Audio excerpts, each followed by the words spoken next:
Hey there, athletes. Coach John Ferry here from Team Wilpers. Excited as usual to welcome you to our athlete briefing for week 4 of the End of Summer Run Challenge. We're going to start, per usual, with a quick week 3 review here. So started the week with our tempo run, the kind of 4 on at half marathon, 10 and marathon, 4 on at half marathon. So kind of split pace, working kind of the tops and tails, if you will, or top and bottom of our kind of zone 3 or our tempo zone.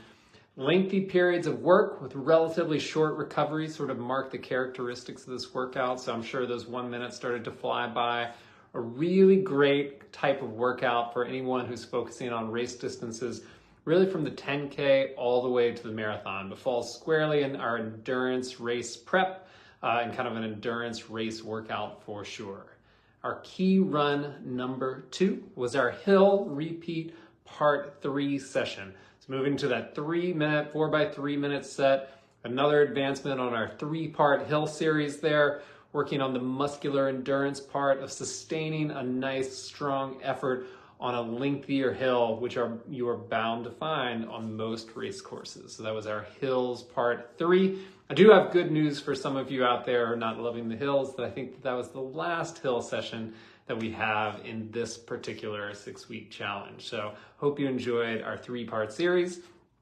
Key run number 3, another easy peasy endurance runs after our first 2 runs of the week. This should be no problem, all smiles on that one. Moving on to our week 4 workout. So week 4, historically, for people who've been around a while, and if you're new, is usually our unload week, where we kind of like fully pull back after a long period of tough work, really kind of unplug, relax, rewind, reset, etc., move on to the next phase of training. So we're going to kind of do a similar vibe with this one, but this is only a 6-week challenge instead of an 8. So if we came off of it, we only had two kind of big weeks left. So we're going to reduce training stress, but we're going to keep it a little bit higher and not do quite a full unload. For people who've been around a while, you'll certainly see the difference, kind of what we're doing this time around. So in run number 1 here, we're going to maintain just a little bit of some speed with the inclusiveness of those striders. So these are just gentle accelerations, a chance to change up the rhythm of a run, include just, once again, a little pop of speed there before winding it right back down. So very much an endurance run, very much can fall into the recovery run kind of realm, because these are not short sprints. These are not just accelerations up to a rather kind of hard pace, if you will. So inclusiveness of the strides, just to kind of keep a feel for that pace, but very much supposed to be an easy pace workout. In run number 2, we're going to be a little bit more advanced there. So we're going to keep some tempo intervals here in run number 2, and we'll call it a lighter tempo run. So we still have some focus intervals at marathon pace. However, this should be a significantly easier workout than the workouts that we've been doing in the previous 3 weeks. So you think about marathon pace and the workout that you did in kind of run number 1 of this week, those style of workouts characterized by long intervals and relatively short recoveries. Well, in this particular workout, we've got that 1 minute on at marathon pace, but relatively short interval with equal part recovery. So this should be something that allows you to actually rest up a bit while still including a little bit of that pace, so that you can hopefully come back, feel really connected to it, just going into the final back half or back third, if you will, of this challenge. Per usual, finishing up with another easy run, our endurance run to finish every week. We all do that one together. Easy breezy, beautiful. So we have a couple questions that came up during the week here. First one has to do with cadence. So I know a lot of questions recently on cadence. We'll definitely jump into this one. So the question was, so I'm trying not to overthink my cadence as my training is going well. So perfect. And I'm hitting my paces, but even when I put on a 170 beat playlist for my easy run and feel like I'm hitting the beat, still end up under 160. Went back to my distance test results and found out for that segment I held 170. Can you take a minute to discuss whether cadence should change much when our paces change, or are we just lengthening our stride and hitting faster paces? So to point number 1, if you have a playlist that's at 170 beats a minute and your recorded cadence at the end of it is under 160, then either your device is not measuring properly or you're just simply off the beat, which is not hard to do, especially with music. It's not hard to do. So what I would probably suggest instead is, in the short term at least, using something like a metronome, which is going to be a little bit easier to track as opposed to the downbeat of a certain song. It's not very exciting, but it's going to allow you to really get dialed into that rhythm. And then once you start to really kind of feel it and get it into your body a bit more, it might be that you can move back to something like a music-based playlist once you have the feel for it a bit more. But it's easy to get lost musically, especially if not everyone is gifted with incredible rhythm naturally. So I would try the metronome if you want to like get really dialed in and try to make those adjustments to cadence. To point number 2 here, as to cadence in combination with speed, it would be very, very normal for cadence to increase as speed increases. I feel like it's actually something you see in a lot of runners with a little bit lower cadence, is that if you get them into fast intervals, that cadence really speeds up, which is actually a really positive sign. And the key is ultimately not to take that fast-paced cadence and make it even faster.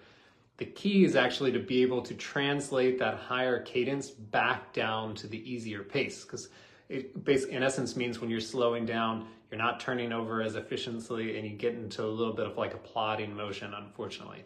And so once again, the key is to get that kind of faster cadence back into easy pace, which ultimately involves shortening up your stride length a little bit in order to keep that feeling easier in that pace range, which I will must caveat is much easier said than done. Running easy and running at an appropriate easy pace range and cadence, just like any other skill set, which are a little bit flashier, your threshold work, your tempo work, etc. But that easy pace range takes practice, focus, and attention to be able to execute really well. To this day, still the number one issue we see in runners over and over and over again is overrunning the easy runs, pulling way back to that genuinely easy pace and be able to actually feel comfortable there is an underutilized skill and one worth absolutely going after. Our next question was, I know this was discussed recently and I can't remember where, but what is the best way to do a run strength workout in the same day? Which goes first, back to back, or one early, one late?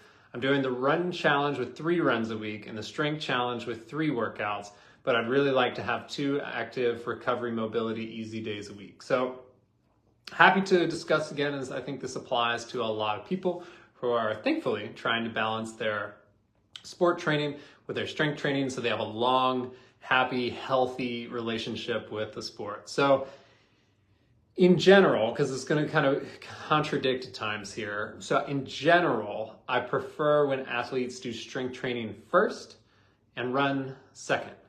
However, there's a big caveat there that I like them to put that on their easiest run days, and in which case that strength is going to be the priority workout and that easy run is going to be a secondary workout that they do on a little bit of tired legs. However, in a 3 run a week schedule, all of your runs are in essence key workouts. So you don't have kind of that 4th or 5th supplemental easy run day that you would if you're running, more often in the week.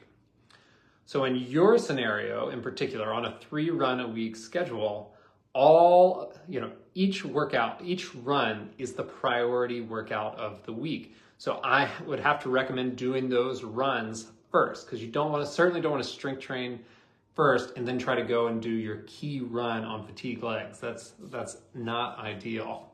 So if you were able to do those runs first in the day, once again, my next ideal would be that you're doing that key strength session at least 3 to 4 hours later, if not later that evening, almost like 12 hours later, 10 hours later, so that your legs kind of have a chance to recuperate from the initial workout. So I talk to my one-on-one clients a lot, at least once a week. I bring up A, B, C priority workouts.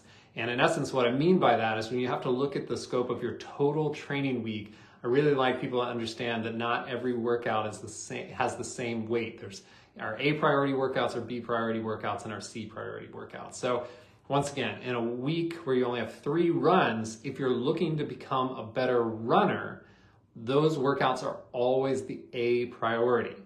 The strength is outstanding. It's an amazing supplement to that. It's great for, as I mentioned, your hopefully a healthy relationship with running. It's great for general life and aging goals that are important to all of us. So it's hugely important, but it's not going to help necessarily give you the training to excel at a running goal if that is your main focus. So the strength has to take the B priority there. So why I would wait the several hours in between run session and strength session, if available, is you're fatigued and you want to be coming into these strength sessions feeling relatively fresh. I don't know about most of you, but when I finish, especially my key run workouts, the prospect of coming in and doing heavy deadlifts or squats or lunges is absolutely not what I am excited to do at that time. I'm excited maybe to stretch, foam roll, sit in compression boots for a while, take a hot shower, etc. But heavy rounds of deadlifts is not one of those things. So what I would prefer, once again, is for that session to be, at least 3 to 4 hours later. The evening would be a great thing if you do kind of a before work, after work, and that's so you can come in feeling fresh into that session again. That being said, it doesn't always work out perfectly exactly how I want it. So if you have to do run straight into strength, what I would do is probably reduce some of the amount of sets and reps and focus on getting really high quality reps that you are doing into that session. So shorten up the session, focus on keeping the same high quality level of weight and kind of speed that you're working at, just with much less repetition there. And hopefully that'll allow you to get a really good quality session, just a little bit shorter one after your key workout. So hopefully that helps. And well, friends, that will be all for our week 4 athlete briefing. So have an amazing end of week 3. Have a great long run this weekend, and can't wait to see you back here next week. Have a great one.